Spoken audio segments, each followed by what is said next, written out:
Good morning, everyone. I hope you are all well. So we'll be working a little bit with our prayer space today. So if you can situate yourself, that would be great.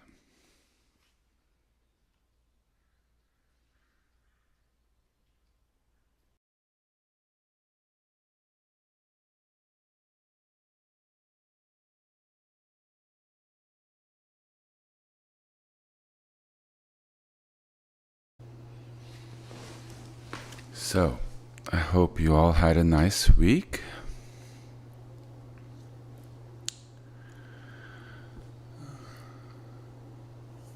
So it's important to sort of, when we start, to sort of kind of, in a way, pull ourselves together and find presence in our bodies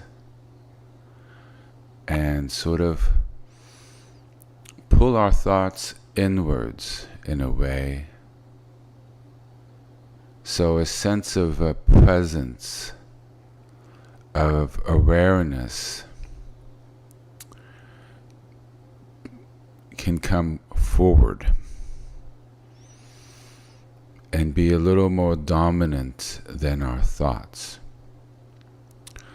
So I personally need to center a little bit before beginning. And it's important to recognize that at any point in our lives where we feel we need to center, and having that awareness permits us to take the time to step back a little bit, to take a few moments before sending that text or having that conversation, or even before driving, to regain that sort of mindfulness and composure and awareness, so we do things skillfully.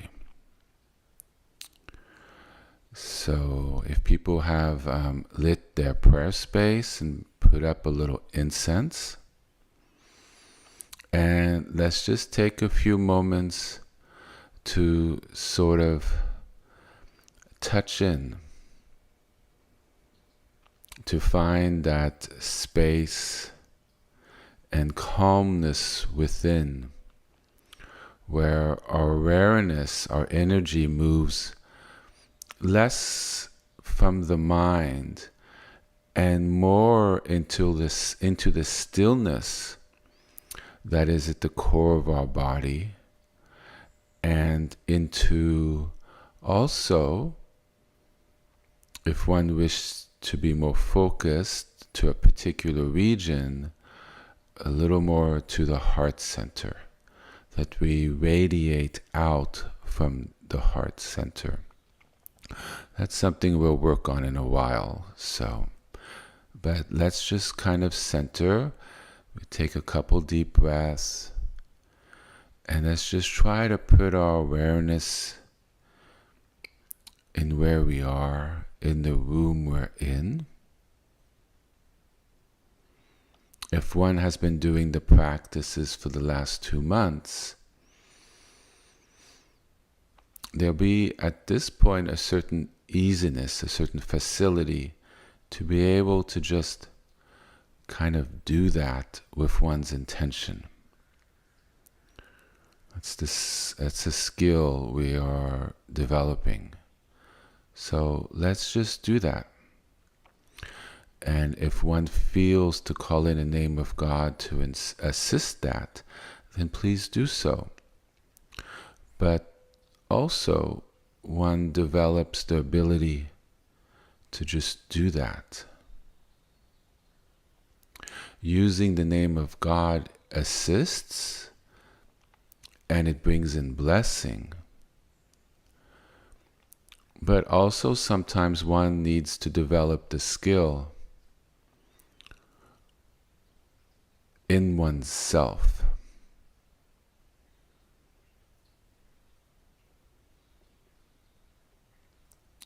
Without calling anything in. Well, it's God's already there, so we're not calling in. We're more like tapping into it and bring our awareness to what exists. But having presence and calm of mind is our birthright. It's an innate ability that may come from God, but it resides within ourselves as an independent ability that we have. So let's just tap in, okay?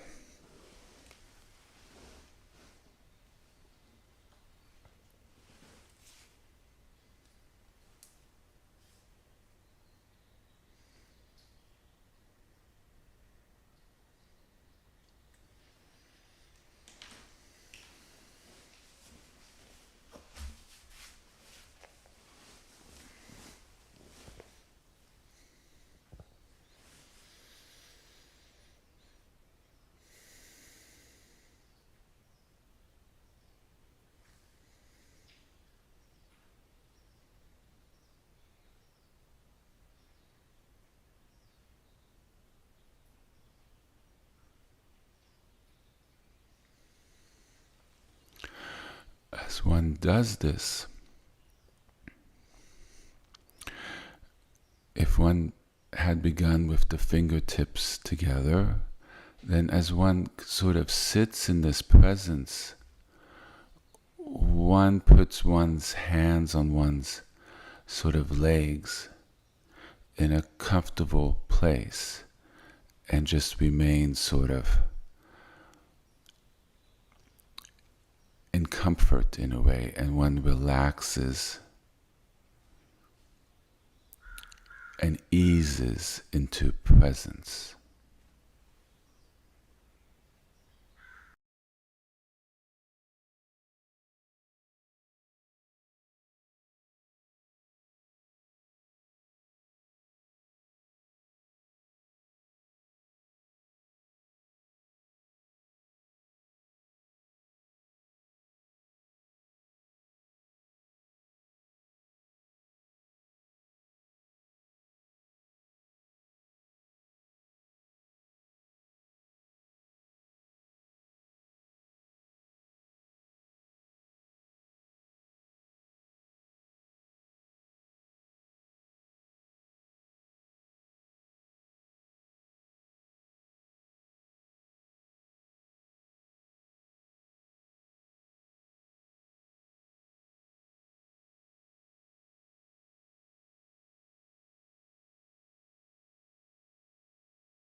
So, hand position is very important.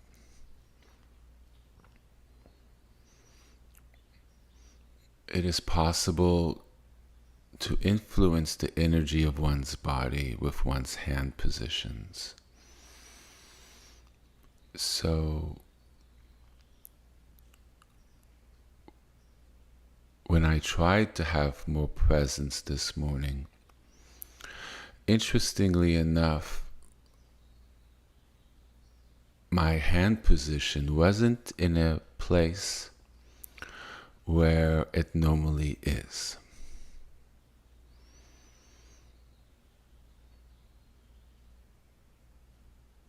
As one develops one's capacity, one learns to just trust.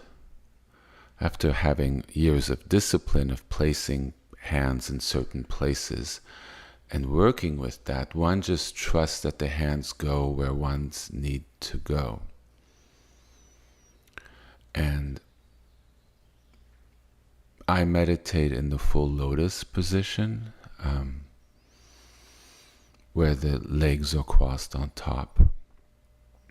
Don't try it. It takes years of practice. It's not something one pops into. And I have my hands cupped around my knees in a pressure point that helps focus the mind and the body.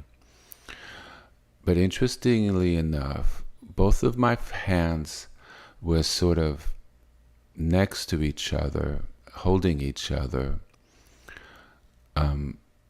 in the middle of my legs, resting on one of my, lower part of my leg. And the fingers were slightly pointed outwards. And that posture really helped focus the energy to the center of my head and my mind, which gave me sort of the focus that I was looking for, the presence, and permitted my mind to calm itself. So there isn't necessarily one posture, one position of hands that's better than the others. There's some that's more optimal than others based on the equilibrium that it causes within the body and an even flow of the energies of the body. That being said, well, one has to develop that with time and working with one's flexibility and one's physical condition, and some things are possible and some things are not. Ultimately, it doesn't particularly matter for attainment purposes. But one needs to find the position that works for you in a way. I suggest traditional postures, positions, but you have to find exactly where that sweet spot is, which helps your body to feel aligned and the mind calms.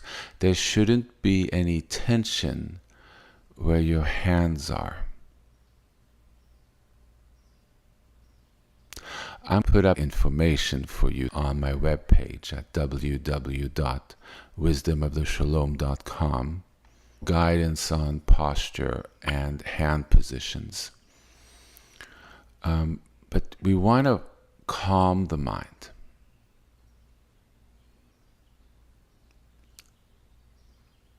And have the presence.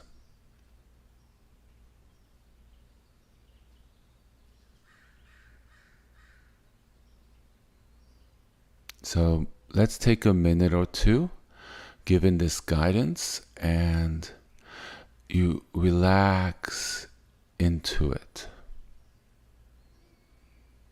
Tension or desire of having a certain experience, or even the desire of having your mind calm. If one has the intention, notice an intent, right? I would like this to happen is an intent. I want this to happen is a desire. Do you notice the energy that's different? That sort of energy that confronts energy creates more energy. And yes, you might be able to suppress the thoughts with that intent, but ultimately it doesn't lead to the stability that exists beneath the thoughts. And in fact, the mind could actually become, the thoughts could actually be amplified over time, because you're kind of waging a battle. What we're trying to do is have the mind exhaust itself, because we're no longer playing its game. And we do that by relaxing and letting go of the thoughts, the tension, the worries, the depression, the anxieties. At least for the moment that we're trying to pray or meditate. Right? So I kind of bring meditation and prayer together, because they can be together. But let's focus a little bit, maybe everyone in the next week or two, on the more meditative aspect. Because when one reaches a sort of deeper state of being, the prayers and the realizations one can attain and the connection is that much greater.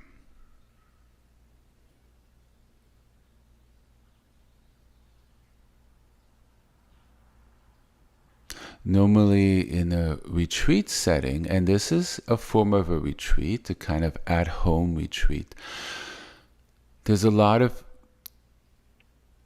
resistance at the beginning.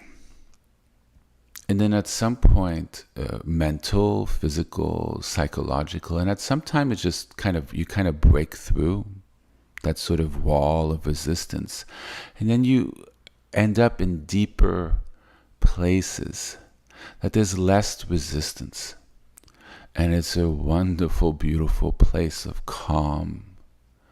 It's very sacred, luminous, open, beautiful. You're like, wow, where has this been my whole life? And we look for it outside of ourselves through things that make us happy, stimuluses. Could be sugar, being so social that one sort of rides the high of that serotonin through sex, alcohol.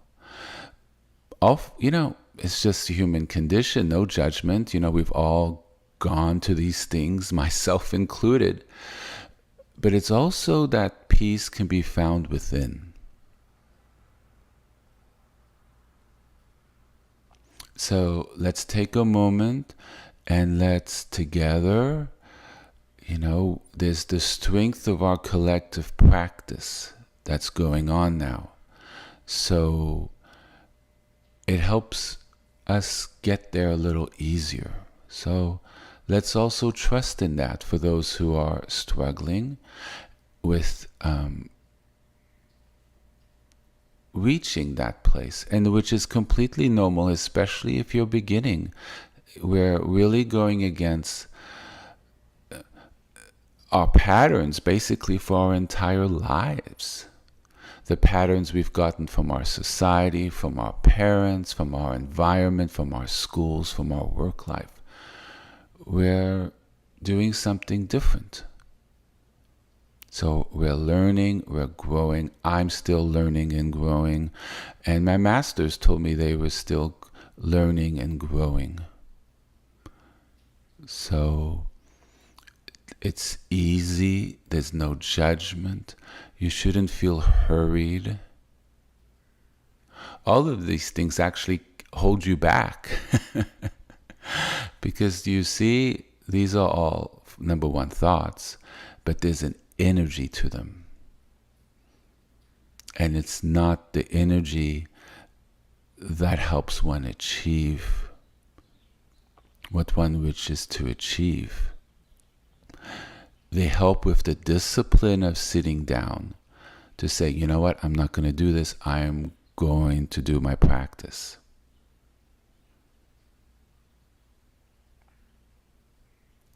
So that's very helpful. But when one sits down with the practice, one kind of needs to let go of that and just kind of do it. And as one gets the habit and one starts feeling the benefits, it's no longer something more forced. But at the beginning, sometimes you just got to be like, I really don't want to do this, but I'd like to have these benefits. I'd like to experience, what HP is talking about. And so you're like, even if there's resistance, I really don't want to do this. I really don't want to do it today. I really don't want to do it. But by saying, you know what? I'm going to do this.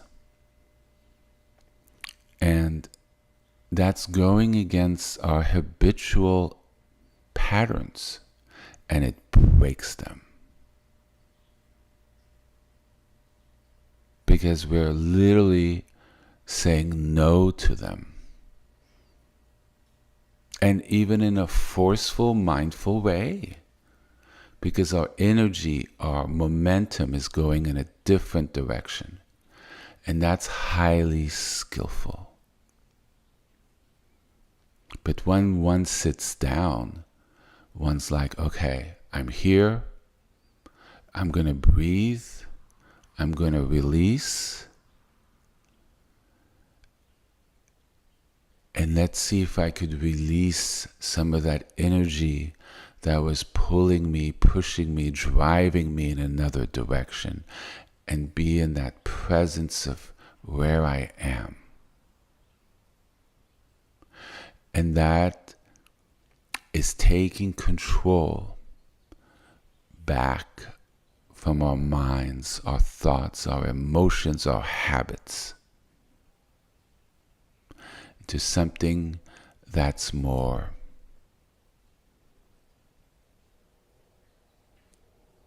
how to put it?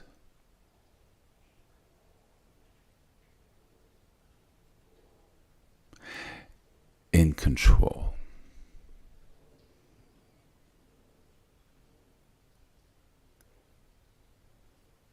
It's more active. Because if you think about it, everything that's driving you in another direction, you're not in your car. The winds of your karma, the winds of your habitual reactions and actions, the winds of the momentum of your life is pulling you in whatever whirlwind or direction it is. Right?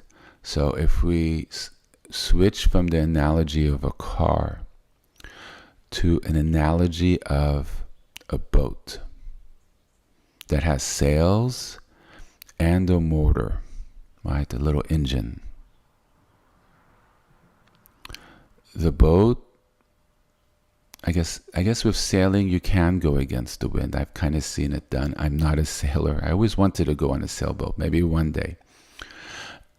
But it kind of goes fastest when it goes with the wind. But what happens if the wind is not where you want to go?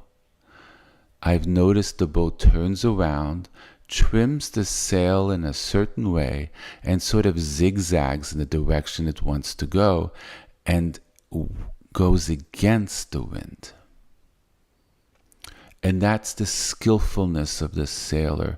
That's knowing how to work their sail, how to work with the wind, and how to work with the space that they have to work with. When I saw this being done, it was sailboats moving outside of a harbor, and there was walks on either side. So they sort of had to navigate their constraints, but still to get to their direction that they wanted to go in. And in that way, very much so, is what we're doing here.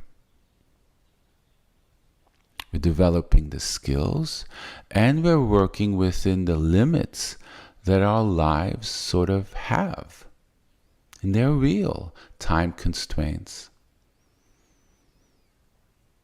the impediments we have within our minds and our bodies, the level of karma we have, the level of winds we face in our environment, our home life, physical, mental challenges, people who could be very aggressive, difficult situations. These are all karmic winds. And they're very real until one day they're not. But let's not fool ourselves. They're very real until one has the attainment of stability, when one is no longer influenced by that. And how is someone no longer influenced by that? Because they live in awareness. But it doesn't make what's coming at them go away. They just have another way of dealing with it. But that takes time. And please never fool yourself that you're at that level when you're really not. Because then you're avoiding parts of yourselves. And that in itself can cause a problem later on. So let's try this. These are sort of polishing instructions in a way when we do our practices. Sort of getting to the core. This is meditation instructions.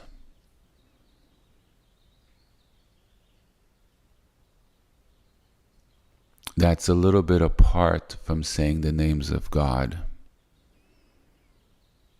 which is a technique and the core of us. But sometimes it's important to ride the bike without assistance, because one becomes much more proficient. And then if you layer the divine with it, then you're really somewhere. Okay? So let's try that for a few minutes. If you have problems focusing, put your awareness. Okay, so don't say the name of God for this. Okay? So you're going to put your awareness in your body, on your breath. You find a hand position that helps you feel calm, that promotes a certain open focus. It's a little counterintuitive, but when you have that, you will understand what I mean by that. You'll be like, oh, that's what he meant. Open focus. And let's just breathe and be for a little bit, okay?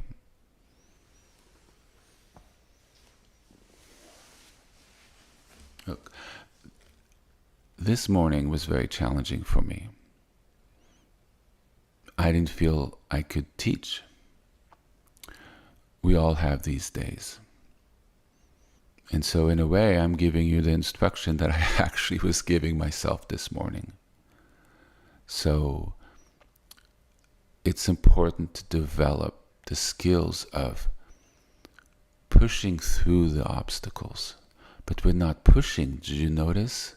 But we have the intention of sort of transcending these obstacles, to do what we would like to do in our heart, in our desire, but somehow the conditions are not conducive to it. But we make the conditions conducive by our discipline and our intention.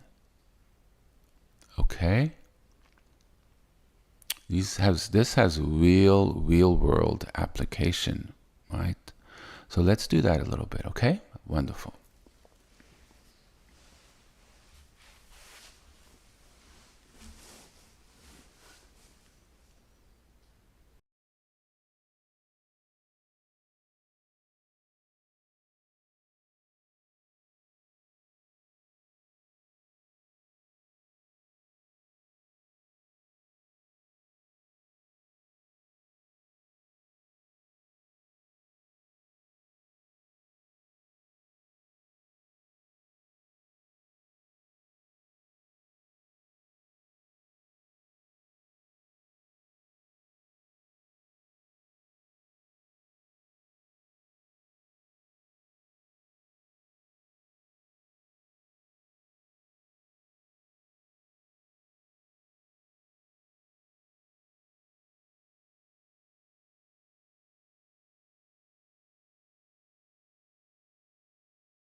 So,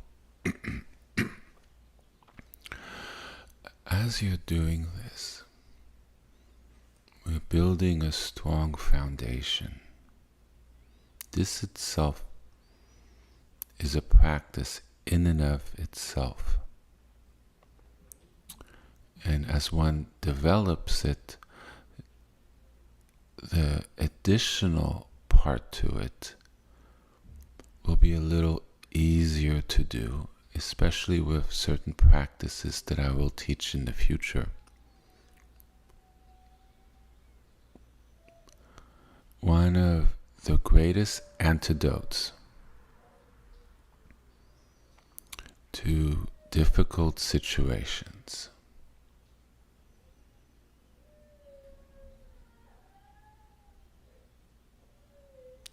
is to manifest sometimes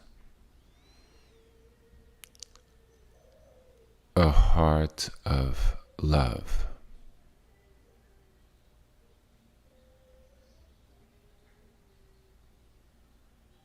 So as one does this, put your attention to your heart center, where the heart chakra is, in the middle of your chest, yes?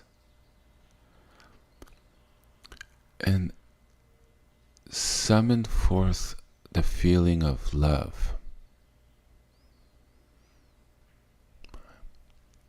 For some people, it might be easier than others, but if one can't simply summon the energy of love in the heart, which it does take practice for some, and to really manifest it takes practice for most of us, think of someone or something that you love.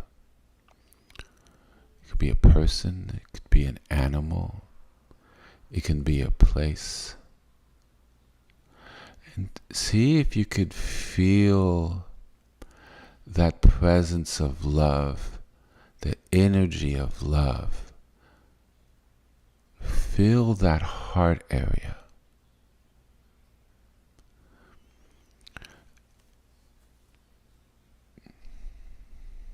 So you're putting the presence of your awareness to your heart center.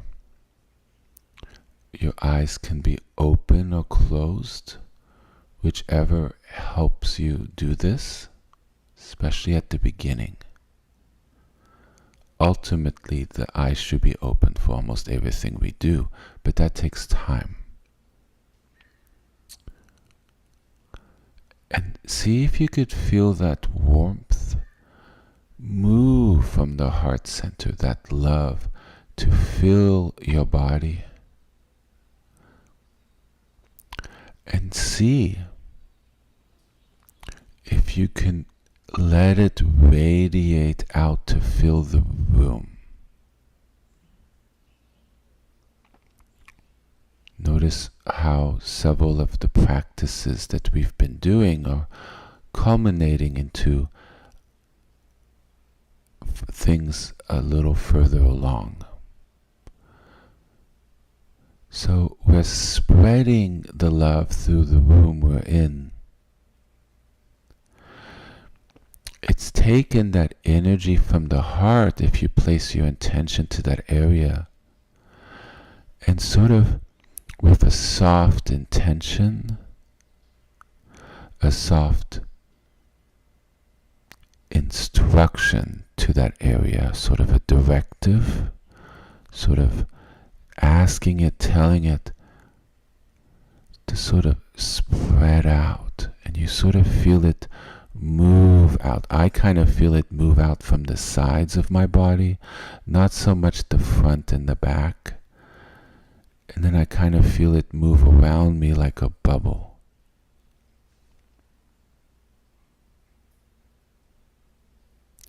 It's a skill. And one tends to feel much more whole and better when one does this. It's an antidote of a feeling of depletion, a feeling of anxiety, of depression. lack of worth. Love is a solar energy. It's a love energy. It's a manifestation energy. Very much like the sun.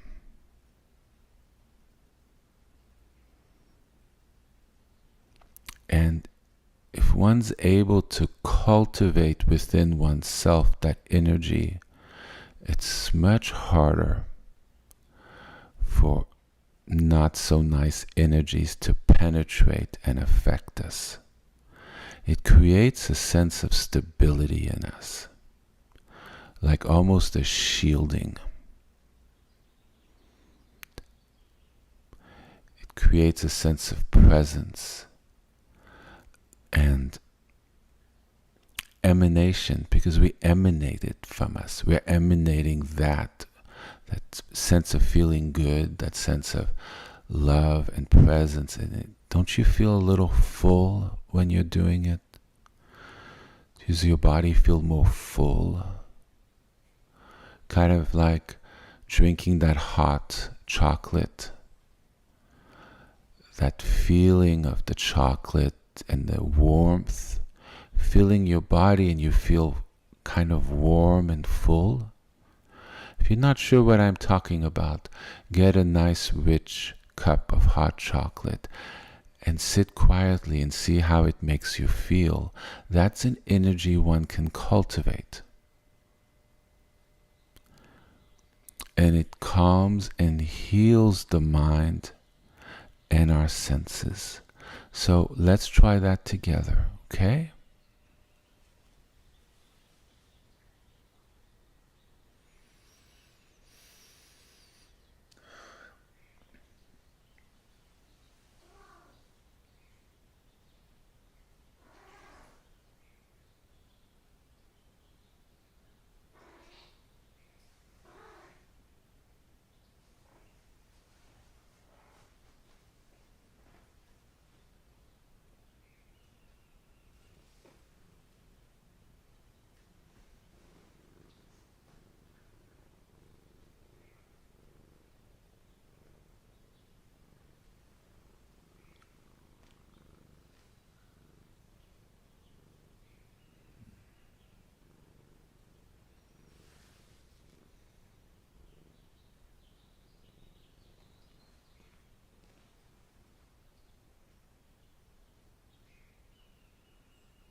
So with the first part of the practice, right, the cultivation of space and calming the mind can feel a little open, but a little depleted, correct? It could feel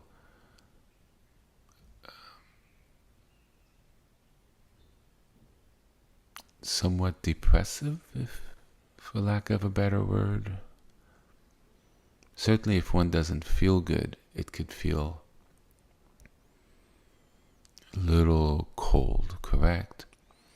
But if one enhances it with this presence of love, of solar warmth, like you're sunbathing on a beautiful day and your body feels warm, right? It fills that space. So one cultivates the space, so there's room, there's clarity, there's openness. And then one creates this sense of love, of bodhicitta, an Eastern term, loving awareness, compassion, to oneself in a way, very much to oneself here, which is very important, and takes that wonderful energy that's our birthright. Because if you think about it, heaven is the embodiment of this energy we're cultivating now. Bliss, the energy of heaven, is what we're cultivating times 1,000 or 1,000,000. And this energy heals our body, heals our cells. A lot of cancers and heart attacks are due to stress. This is an antidote to that. And it promotes healing. Modern medicine is beginning to recognize this. So by doing this, it helps sustain us.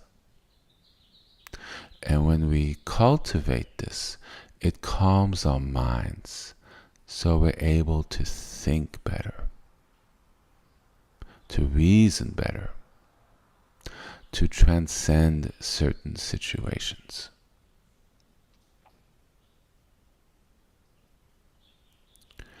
So I'm going to speak about a few of the emails that I've gotten, so we can, maybe people step back from their meditative space a little bit mentally, right? As I transition.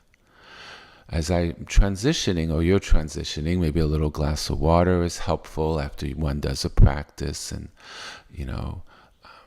make sure sometimes stretching your legs, touching your toes. Very important to get that energy flowing. Right, which helps you next time you meditate, that the energy will flow in an easier way, because one stretches and straightens out those kinks and those blockages. So I was it yesterday? Sometimes,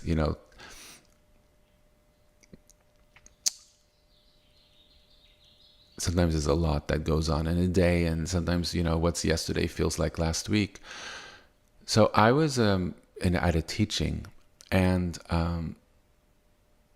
it was pretty intense. The teacher was pretty intense, and there was a certain energy, and it was pretty intense. And actually, I feel like somebody just left because they didn't like it. Actually, I got that impression, but I'm not sure. It might have been something to do, at a certain time. But it's just,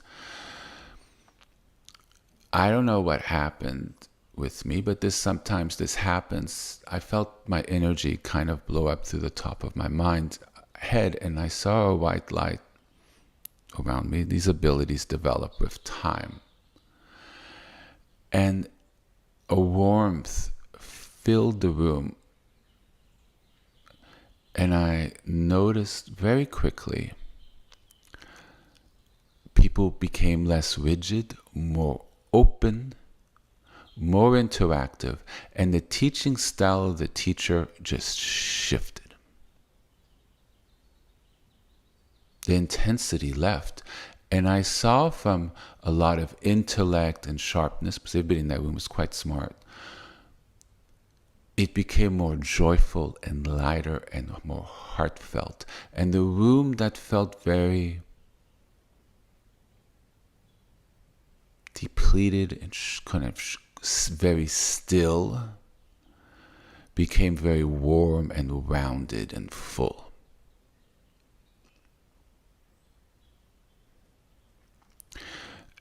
And that is in a way what we're cultivating within ourselves currently with this practice. And as we learn to fill the room with it, it helps heal us from the outside in. Yes. And as one learns to do that, one is able to learn to change the energy of our environment. And as everyone is susceptible to the energy of our environment, if one develops the ability to shift it, it shifts everybody's relation to that environment. And everybody left quite happy. And the teaching went even deeper. And I think the teacher was much more satisfied with where the teaching ended up going, because it resonated deeper with her students. So there's very much real world applications. One doesn't necessarily need to always absorb. One learns with time to be able to emanate. At the very least, to emanate enough within ourselves and our energetic field, sort of the aura of us, our bubble, which is very real. So we can go into places and it doesn't affect us. We become a little bit like Teflon, you know, the coating that's on things we bake with and on our pans. Nothing kind of sticks. We retain our integrity regardless of situations. We retain our mindfulness and we retain our wholeness. We have less holes for our chi, our energy, what we cultivate of wholeness within ourselves to leak out based on external stimulus. And then for that external energy to permeate in and sort of infect us, for lack of a better word. It is very infection-like, isn't it? And then if we get a good dose, we have to carry it for a couple days until we're able to sort of drain out or transcend it or no longer be as influenced by it because we've brought in other energies to try to balance it out. Isn't that really an explanation of the human condition in most of our lives?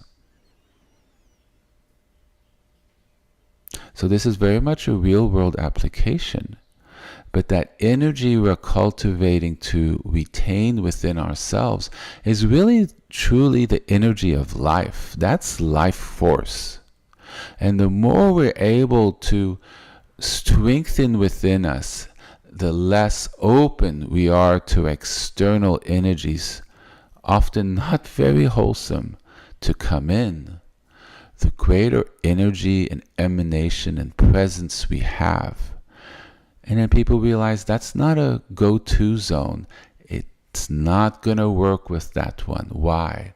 Because our presence is such by the energy we've cultivated. And they simply know we're not going to have it.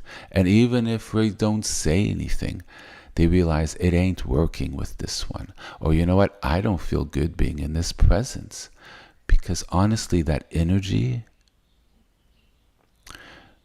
makes people who emanate another energy, especially intentionally, or just really don't give a F-U-C-K, they don't feel well about it. They don't feel good. It's very contrary to what is their motivation. It's sort of like they're in black and white and the colors just make them sick. And then they remove themselves. They move away to somewhere else. So let's go to these questions. And I think what I've sort of spoken about today will help people with these situations or people who have similar situations. You know, I realized that this came out a little intense when I started, but I needed to have that sort of focus to collect my energies, to be able to do what I would like to do. And sometimes it does take that sort of pushing through to be more directed, to sort of have that breakthrough to the space that one wishes to share and cultivate, and which permits one to do what one feels called or would like to do. Mm-hmm. Shalom and amen to that. So,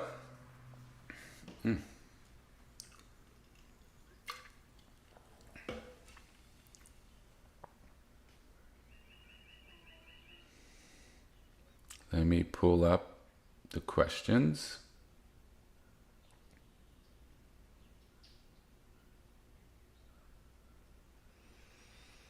And I do say a lot in a short period of time, even though it's been almost an hour. So feel free to re-listen. And don't do too many practices. I know I'm putting forth a lot of practices at once, because people need different things. So pick what you need. Download the practice that you currently aren't using. Because one day it might be what you need. You might be ready for the next step. If you haven't been practicing, it might be harder to cultivate that love energy without having done this space. By creating this space, it clears away that karma that would keep that heart solar energy, that love energy. It's very solar, it's very emanating like a sun, from sticking around too long. But if one does one's work, there's a lot of space and room that keeps it from shifting away. See how it all plays together? But it's also an antidote. If one doesn't feel well, maybe don't cultivate the space energy that day and immediately go to that sense of warmth and love, like 24 karat gold, and allow that to be your antidote. Say the name Yahweh on the spot while you're visualizing that sun, that warmth, that gold all through your body, and let that shift it. That's tantric forms of energy. It's medicine. It's very powerful, especially when you've trained your mind to actually see those colors, to feel the sun as if you're sunbathing at the beach during the summer, even if it's the cold of winter. It's mind training, and it gives you opportunities to really do these things.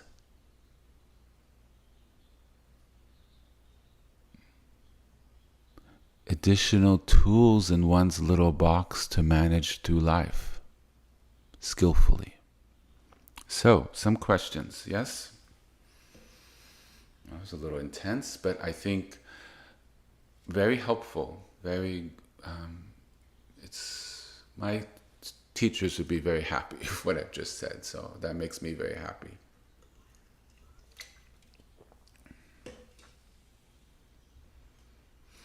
So I'd like to bring up a few questions that I didn't address last time in the questions and answers. And I apologize that it took a while.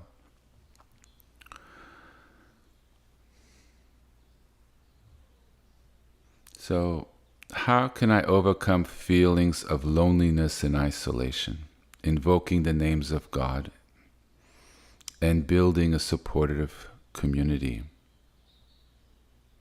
Look, we all feel loneliness and isolation, even if we're in the company of other people.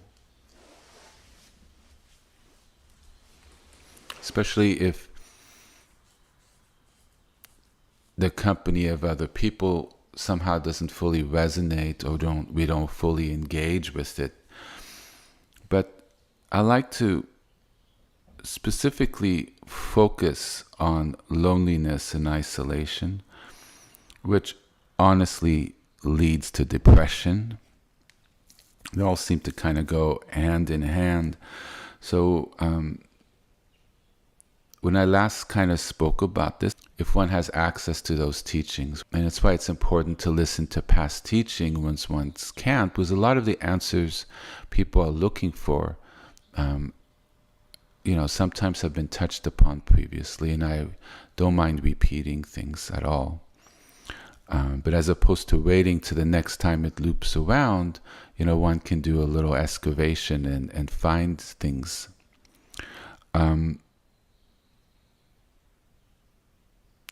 Loneliness and isolation. As I've mentioned previously, I've really suffered from this my entire life.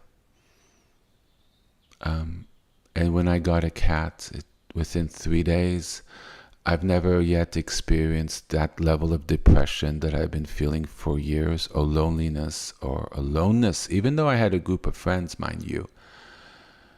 There wasn't that best friend, that heart friend, Within 3 days of getting that beautiful animal, I've never felt that again. And for the most part since then, I've had cats. It's very helpful to me because of my sensitivity. That sense of unconditional love that's present, that sense of purring and cuddling, really calms me in my heart and, calms my energetic constitution. So those who have that, I really highly, highly suggest, adopting a cat or a dog. Because if one goes to a shelter and one sees these animals, you see the desperate loneliness and the wish of affection for someone. It's not just, I want to be out of this cage, which is certainly there, but it's very much their desire to connect. And ultimately, loneliness and depression and isolation is from a desire of having that connection. That isolation is because we don't have that connection with someone or something, and then one feels isolated. And if one is isolated because of health or geography, or things really aren't resonating, so one is keeping to oneself,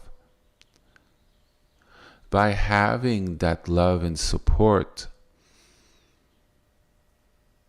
one feels less lonely. And one doesn't really feel isolated, even though somebody from the outside looking in might feel, wow, they're really isolated. They really don't care because they got their full life around them and they don't feel they need more. Or it fills them up more with love and whatever, that they have the energy to be more outgoing or to drive to meet people if they're more in an isolated area. The practice that I've shared, which is why this week I felt to do that heart-loved, solar emanating presence practice, that golden light surrounding us, which can be complemented with the name of God as one creates it, like I've mentioned through a beach meditation practice, yes, which I shared with the people in the South Hemisphere.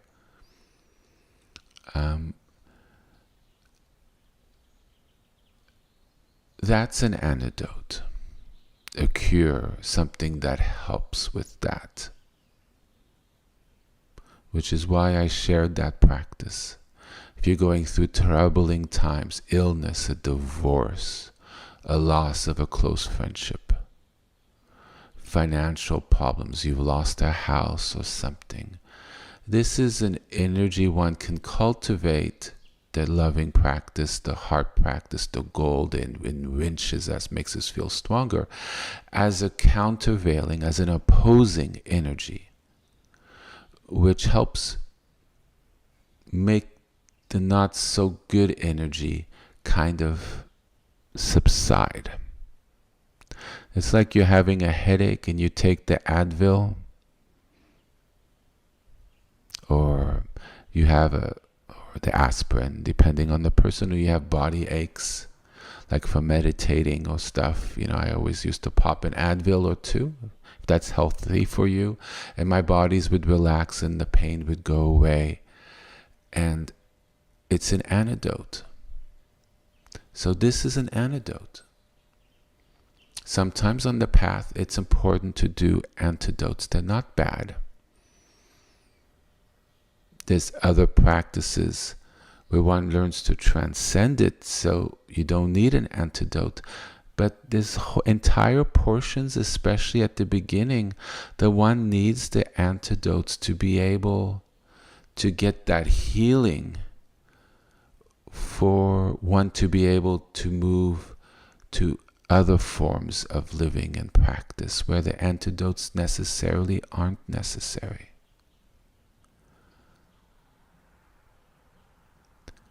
But when one deals with loneliness and depression and hurt, and it's stagnant, it sits there and it's not shifting, all antidotes are welcome. Especially if one hasn't developed the skills to do certain other things that don't require antidotes, which honestly are harder to do, especially if one's beginning to do this. Does that make sense? So I encourage the antidotes, if that's where you are.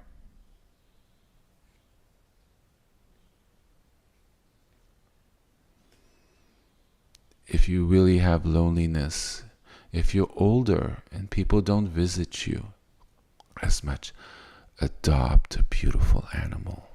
Please do. There's suffering. I'm very affected by the suffering of animals. And, people brought them into their homes, and maybe the owner died, or maybe they were abandoned. I just read an article that during COVID, a lot of people thought it was great to adopt an animal. And when they no longer needed them, they abandoned them. The lucky ones were brought to a shelter. I just read an article that apparently Brooklyn, New York City, I used to live in New York City, and actually 2 of my cats were actually adopted from a Brooklyn shelter, ironically. One who lived on the street and apparently had kittens on the street. Kittens given adoption, and I adopted that beautiful animal who was literally a skeleton on the verge of death. But I know how to kind of cure cats from certain things, and I was able to bring the animal back to life, who's currently living a wonderful life and is asleep right next to me right now. These people abandon those animals on the street, and apparently Brooklyn is full of strays of animals from COVID, without any sort of caring or love or realizing the shock from coming from a home to literally not having food and being on the street.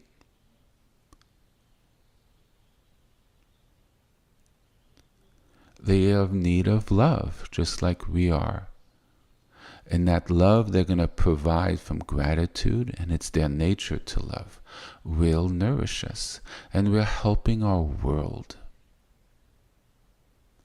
Because ultimately the world is the way it is because there's not enough caring towards our environment, towards other people, our neighbors, other religions that we might not care about, other races, other nationalities, other countries. The change really comes from our hearts. And to engender that change, just like the practice that I mentioned, we start with ourselves. We start cultivating that love in our hearts, and we let it fill the room. With time, one's able to do this. And one learns the antidotes when one's heart or energies are damaged.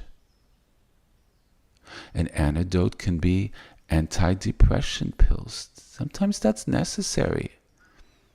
Several times in my life I've gone to them, and they've really, really helped. Animals are help. Reaching out to family or friends if one has them. If they're nurturing and supportive and not toxic, absent, or not caring, then that wouldn't be very skillful to go to there, because they'll piggyback up on those feelings you have within themselves, and you're going to feel worse. It's a lot about emotional intelligence. and seeing what could help and being a little brave to do it.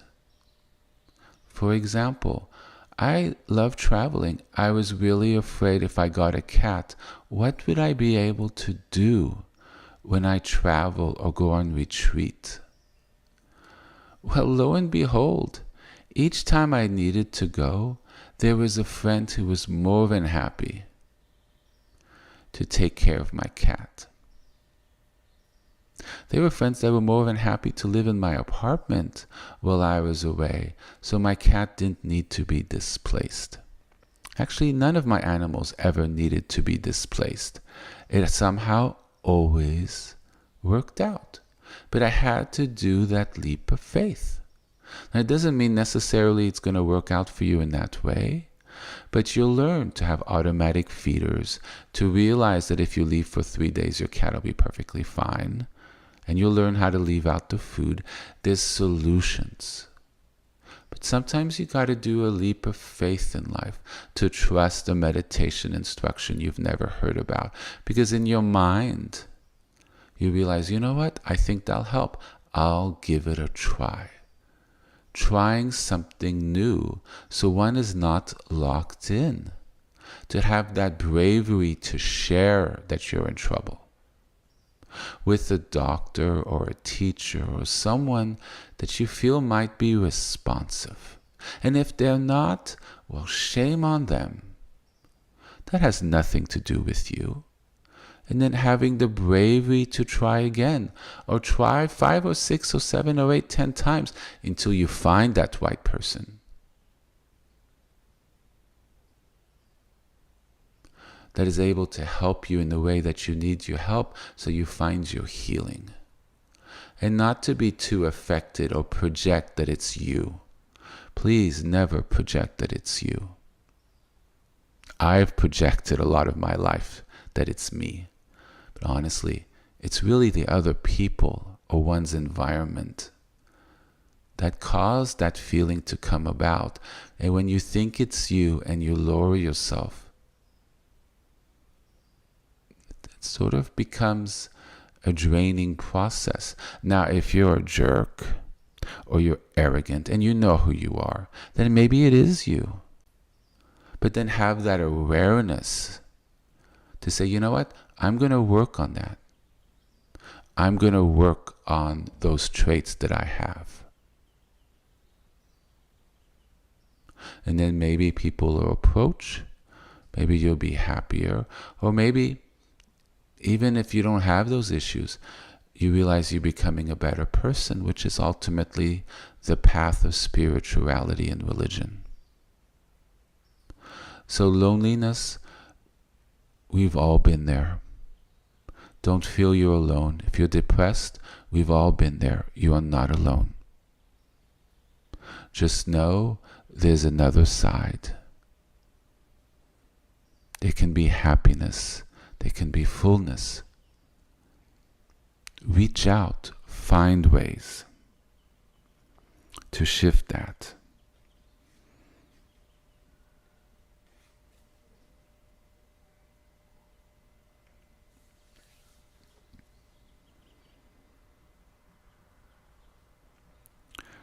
So there's been questions on this, so I want to touch about this, sort of shifting gears. How can I find forgiveness both for myself and others? Invoking the names of God as I strive to live a more authentic and compassionate life.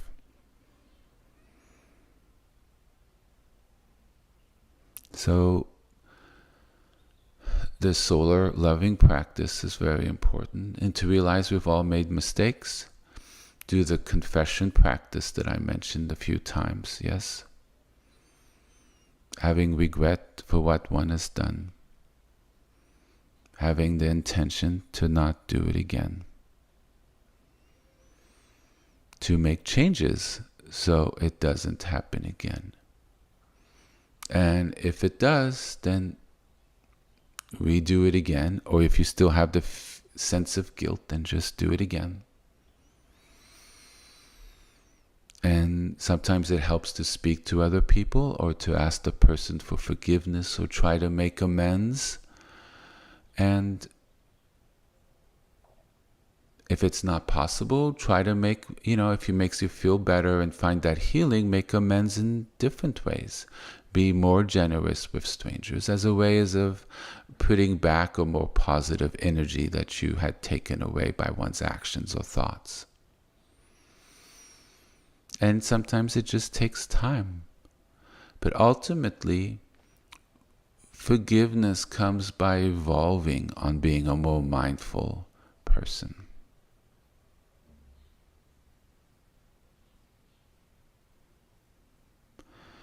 And we could only do what we can in the present, and the present builds the future. And in the future, our current present becomes the past. Does that make sense? So do as best as you can going forward. Some things in the past might not be correctable, but we are in charge of our future. Sadly, there are no magic time machines to go backwards, however much we like, but we can try to lead a more positive future and to create better actions and mitzvah, good deeds. Yes?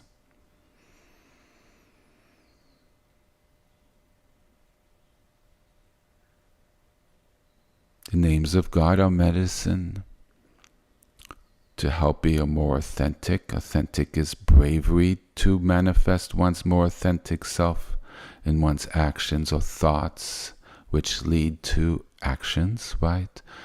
And exerting who we are and our thoughts, and maybe being less passive or shy, or feeling we're not good enough for what we would to exert our desires and intentions, and maybe insisting on it and not being walked over. It's finding our strength within. All these practices enhances ourselves, heals where we're deficient. The important thing, what do we do with that newfound abilities? For good, for bad? What are our intentions? What are our actions? Some of these things could be done through good or bad. The names of God cannot be misused. Let's just not be fooled. It is literally the name of God. It cannot be perverted. And be very careful if you use it for the wrong intention, because it can't be. It will reflect back directly into you. Maybe to change you, make me see the errors of your ways, or it could make you ill. Putting out bad karma, bad mitzvah, bad intentions, create a reaction in others, a reaction in our worlds, a reaction in ourselves and in our hearts. Negative energy is negative energy. I think it's important to say. And there was another point that's very important that I've been meaning to say. The names and mantras of God is not to impose what we like on the situation. At the end of every prayer, since I've been like the age of 12, if I've asked for something, I have always asked God, if it is your will for this to come about. If it's not, then it's not. One doesn't impose one's will. It's very important. One doesn't impose one's will. One's desire, especially if it's selfish desire. Like being in a room full of aggression, it can be highly skillful if one has the ability to impose one's energy and will of peace and calm into that room. But see, there's no interest in that other than peace and calm and healing for those people, or they find it skillful, or what's being said is leading to something really bad and unskillful, if it's safe to do so and appropriate under those circumstances.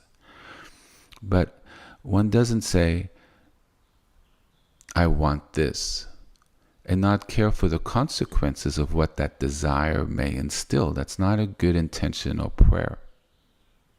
Asks for something if it is your will, because we often don't know if that road is really the best one for us.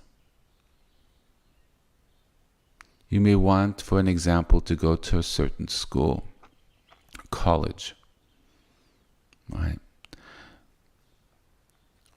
But in hindsight, after one goes through college, a different college, mind you, one realizes the first one was asking for, after you meet people from that college and have more wisdom and understanding, you realize that college would have been really bad for you. And the one you ended up going to was just the perfect one. But had you imposed your will, and God had listened to what you wanted and not said no and given you something else, you wouldn't have had the right result. So it's very important to say, God, if it's in keeping with your will, because that is the divine order of things. So we're not using these names of God in a shamanic or imposing way. I want this, and this is the power name, or the power offering of the name, the sounds of my time to bring it about. That is not proper. One of my masters, who has never mentioned these things, I think I've mentioned this a few times now that I remember this, he literally said it, and I've never heard him use these terms before or since. He says, that's black magic. One doesn't impose one's will to attain something. One asks for it. One works towards it. And as a person of faith, one needs to ask, is it skillful? Just a little aside here. In a way, these questions, some of them are just me kind of doubling back and really giving some precision as we move into the last month. And I hope people are deepening and going back of what I've said to really learn now in this time of winter, as spring is beginning to approach. But let's just keep our focus, work with our minds, relearn things, change things that need to be changed.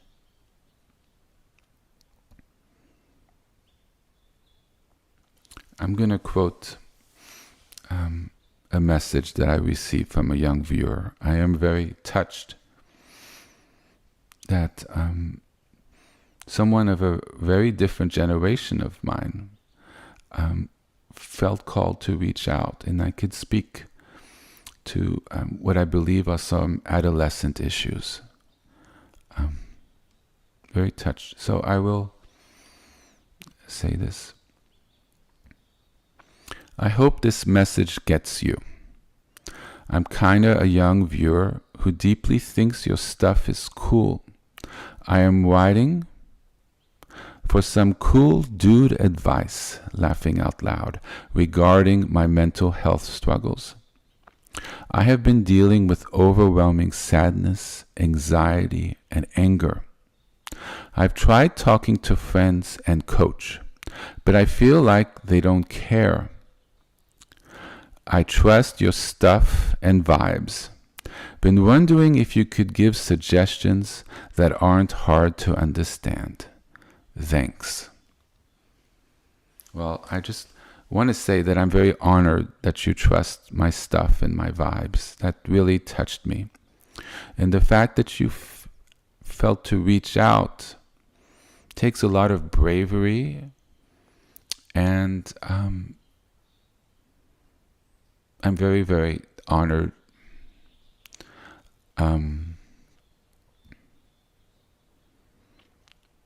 what you're going through, I can tell you, you're not the only one who's gone through this. I could pretty much guarantee you that 100% of my listeners have gone through this or are going through this at some point in their lives. Especially during high school or junior high school, it's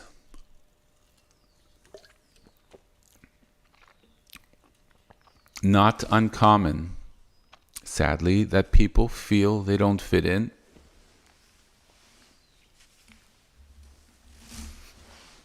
Or they feel sad, or have anxiety or anger. The anger is often probably a result of how one is feeling about one situation that has created this sadness and anxiety.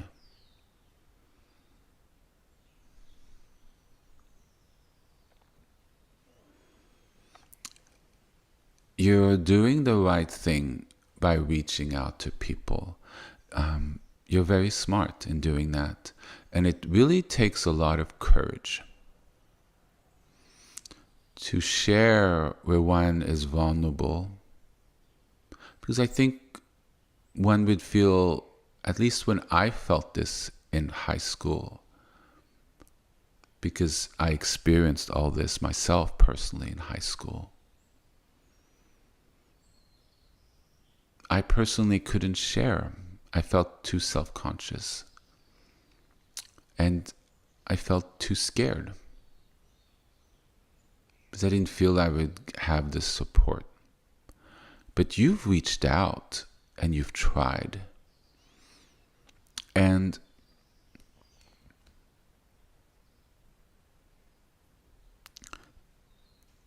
if people, friends or coaches or teachers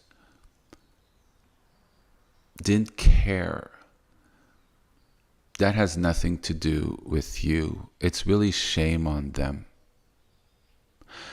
They're not putting themselves in another person's shoes, nor are they reacting how they would wish if they were experienced the same thing. They would want people to listen and to care.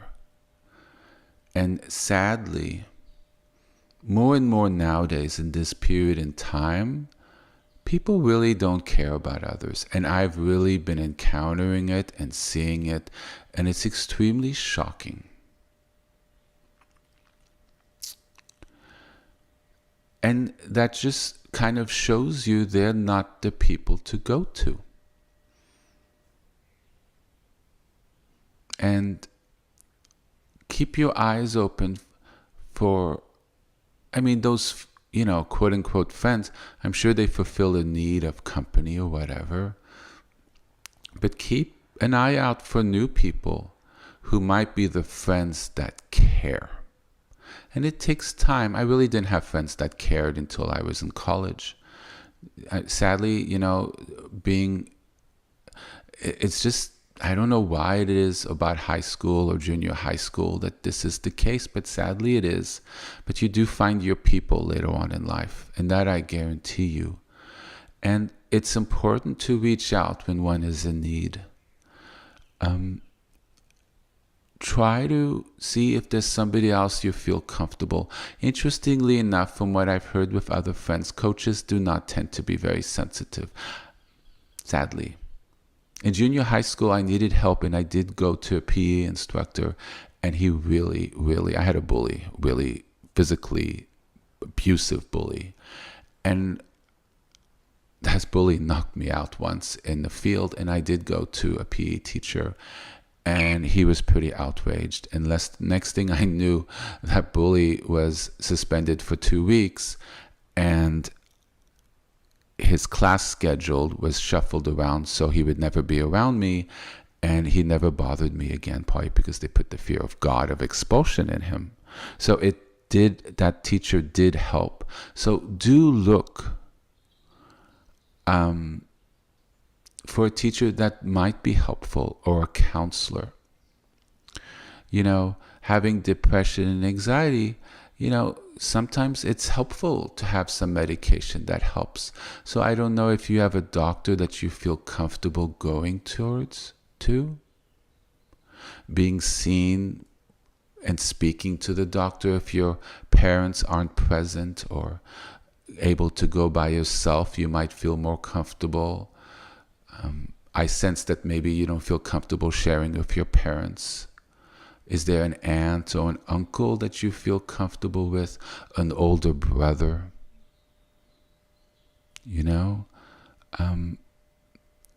It's helpful to find a counselor that you feel with to speak about these issues. I found a therapist later on in life where I spoke about those issues of being alone and sad when I was younger. Things are more available today than they were when I was growing up in the 80s. And there's so much more available for adolescents than there were when I was growing up. And so maybe use Google to see if there's a place near you that is geared towards teenagers, that you can go to and find that guidance and help. Because there are people that care. I care. And I think about 80% of my viewers really care. And there are people who work hard to help people in need, people who are alone. And I could sense that there are people crying right now who are older because they feel for this situation. They felt for that situation. And they're sending love and support. Because what I can tell from what you've written, that you're a wonderful, loving individual. I have that ability to sense those things. And you're worthy of feeling good and not lonely. Maybe there's a club at school with something you like to do. It's important to find things you like to do. And this goes for anyone at any stage in life. When one feels depressed or not well, find those things you like to do to create those energies of enjoyment, to counterbalance those energies that are heavy. It's like a scale. Find things that make you enjoy. If that coach isn't there and now you not so feel comfortable being there, or it wasn't really for you, maybe change to a different sport. A sport that makes you feel uplifted. If that sport makes you feel uplifted, then you just ignore the coach and really focus on that sport because you really like it. Physical exercise does help raise serotonin levels. Find things that you enjoy if you're more lonely. Do you enjoy reading? Then read a little more. Sometimes finding these things, kind of uplift us through the passage of time. And things do shift in time. It's kind of getting past that rough period. But I highly counsel you to find somebody who's supportive, some adult that could help guide you through this. It's really important sometimes to find that help. I've reached out for help. There was once, it was a horribly abusive situation. And afterwards I found out that the person was actually really evil, like really evil. And I remember there was a day that I just hit bottom. And I'm like, this is not like a bottom I've ever reached before. And I've reached out to a therapist, to a clinic that, I was interested in EMDR. So I called one in New York City and I said, I really need help. And it was a recording. And I don't say this lightly. I really need help. I'm afraid for myself. And I really hit bottom. And you know what? I got a phone call. I called at 5 p.m. I got a phone call by like 10 a.m. the next day. And the love of compassion that I got back, they cared. And I was seen by someone within 2 days.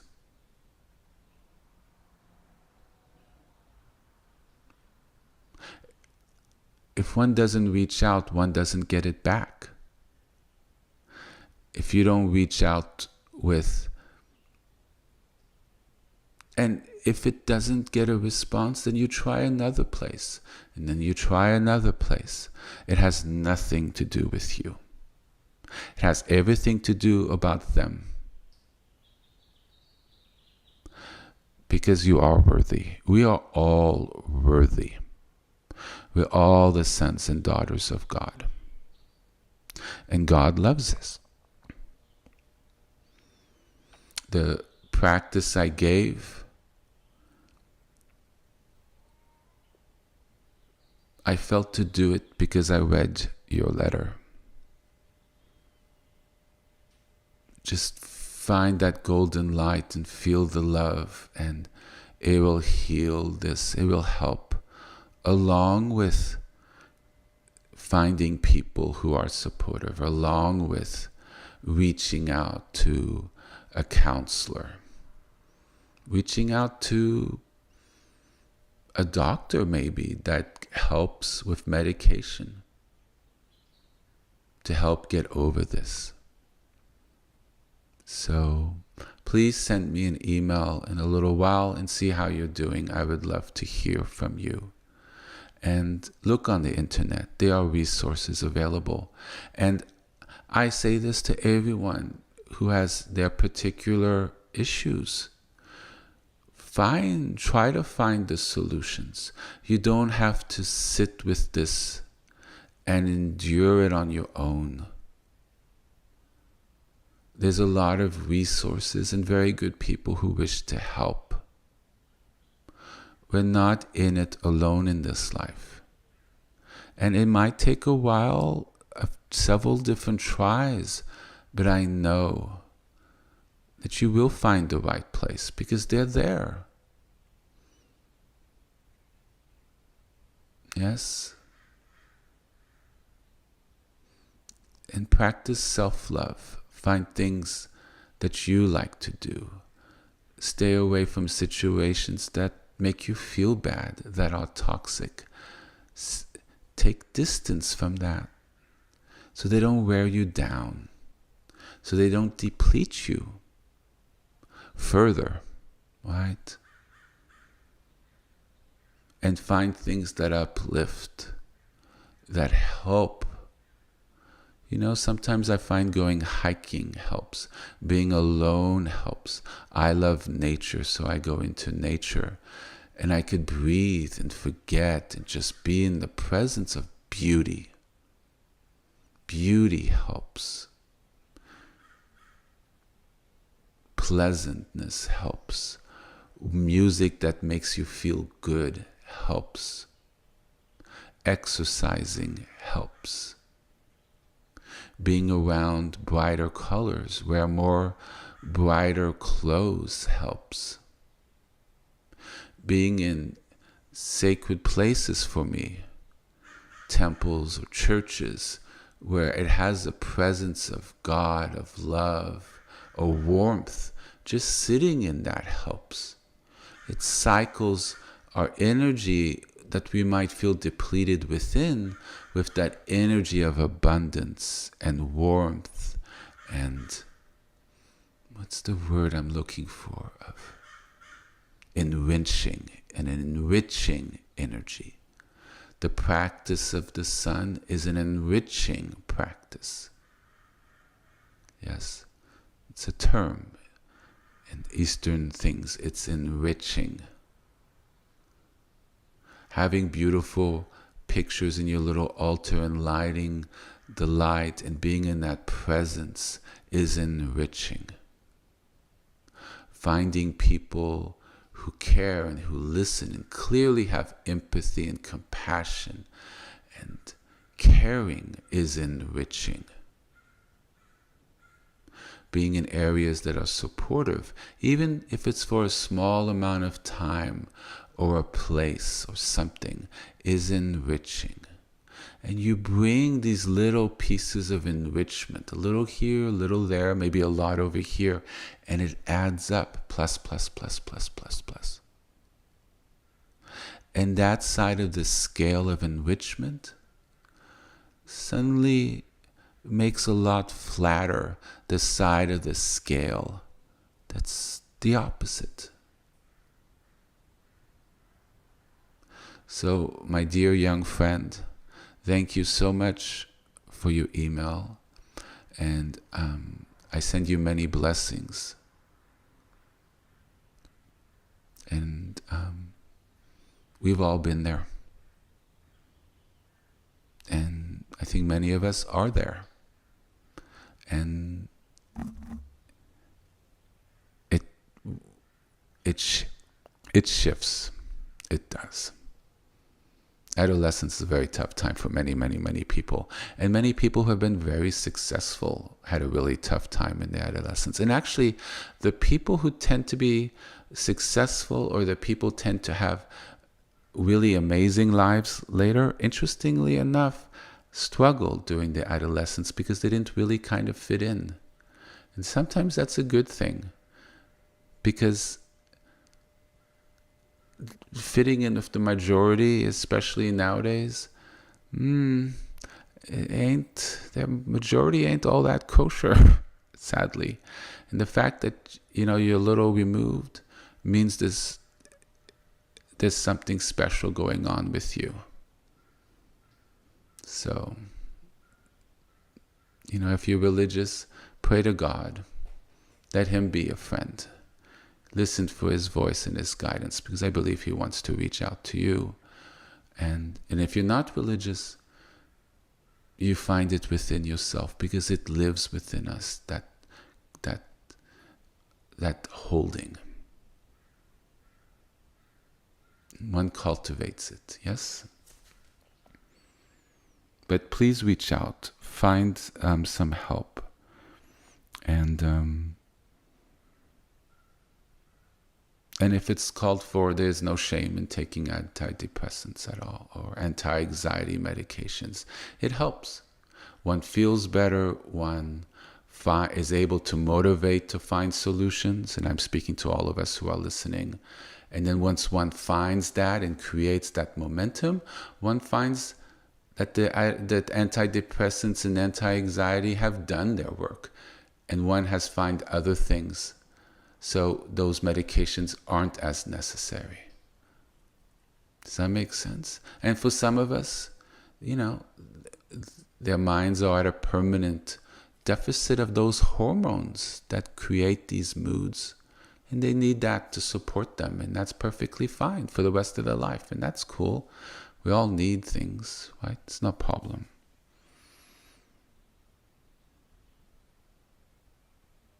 There's one last email I wanted to touch about, and I sensed this was also a younger person. And they asked about the moral implications of being transgender. It's a very important question, and thank you for asking about it.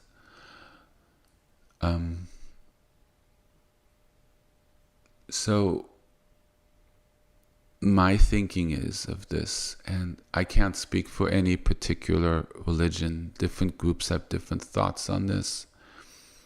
For me, God's love is unconditional.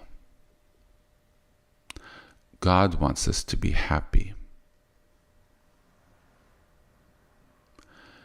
And God wants us to be comfortable in our own skins. And if you feel that you're happier and identify with a sex other than what you were born with, I don't see the moral implications of that. From my perspective, I don't see the moral, that it's a moral decision as being moral or immoral.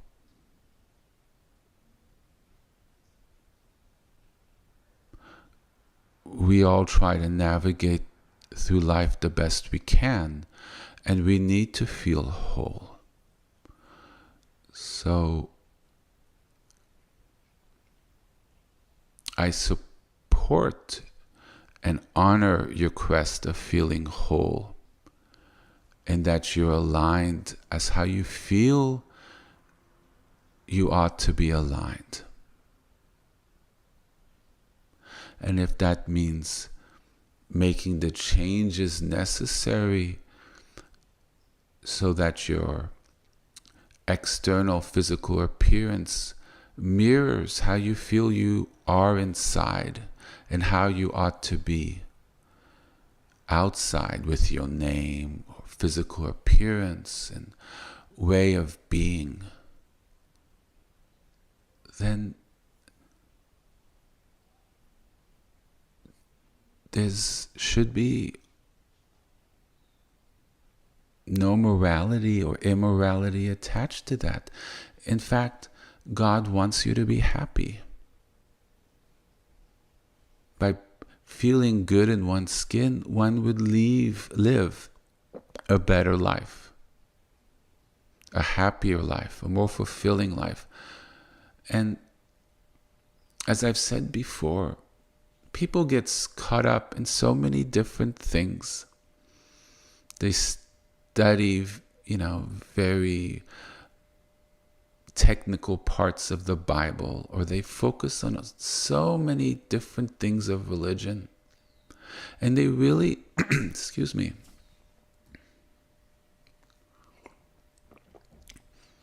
ignore the bottom line.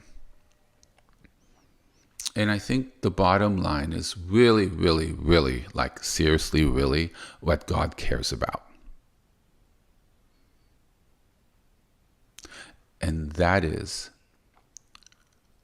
how does one act in one's life? Ethically, morally, or not? What sort of actions one does? What sort of influence one has on others, good or bad? How does one live? A lot of the Bible is about ethics and morality and actions, but it's really about how do you treat others? The golden rule, treating others how one wishes to be treated ourselves. Treating others like they are the daughters and sons of God. Being compassionate, loving, skillful, not aggressive, violent, damaging, hurtful, like polluting the environment with these massive gas-guzzling trucks made of steel, which would kill people if you had a collision with a smaller car. That's not caring, that's not mindful, it's not skillful. Do you see?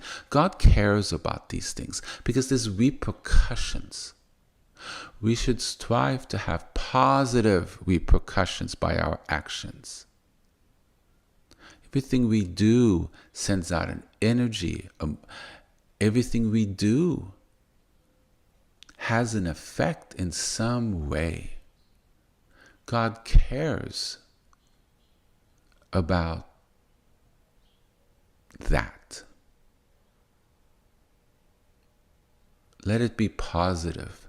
Let it be a high frequency. These are the things that God cares about.